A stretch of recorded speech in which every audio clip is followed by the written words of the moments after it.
Welcome back to Chapter 20 of The Miraculous Journey of Edward Tulane.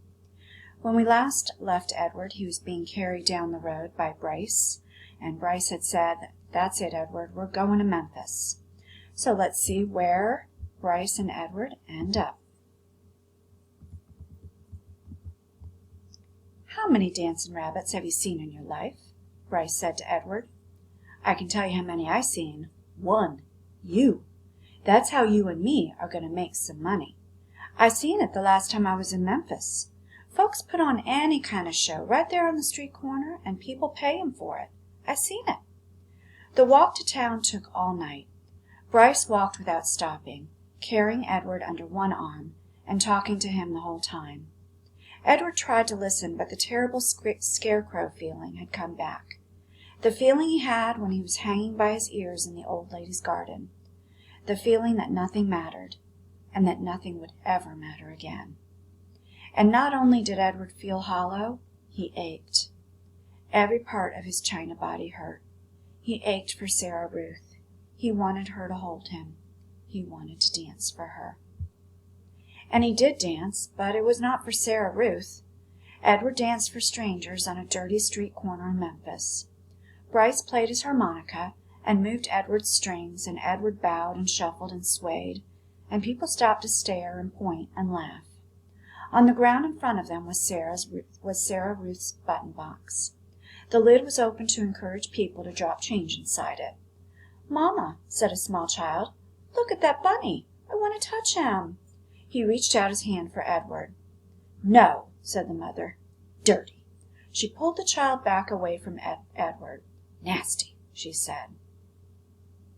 A man wearing a hat stopped and stared at Edward and Bryce. "It's a sin to dance," he said.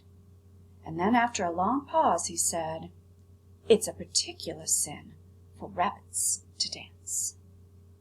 The man took off his hat and held it over his heart. He stood and watched the boy and the rabbit for a long time. Finally, he put his hat back on his head and walked away. The shadows lengthened. The sun became an orange, dusty ball low in the sky. Bryce started to cry.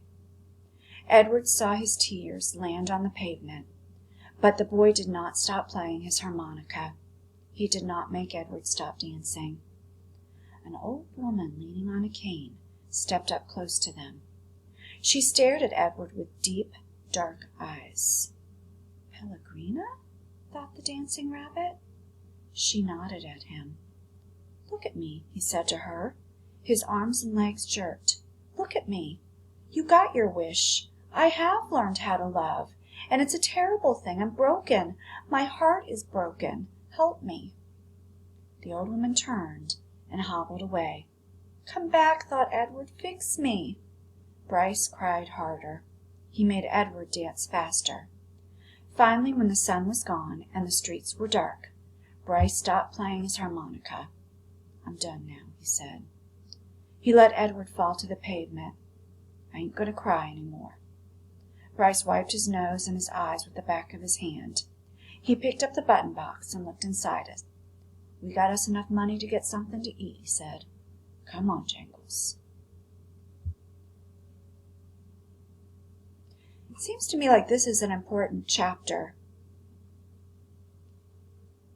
because here Edward is really showing us how he's changing.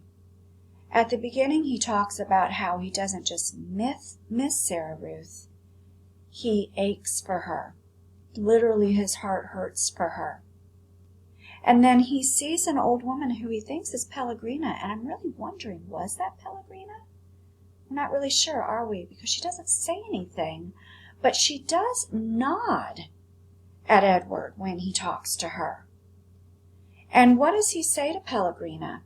He says, "Pellegrina, I've changed. I've learned how to love. And it's terrible because my heart is broken and I'm broken."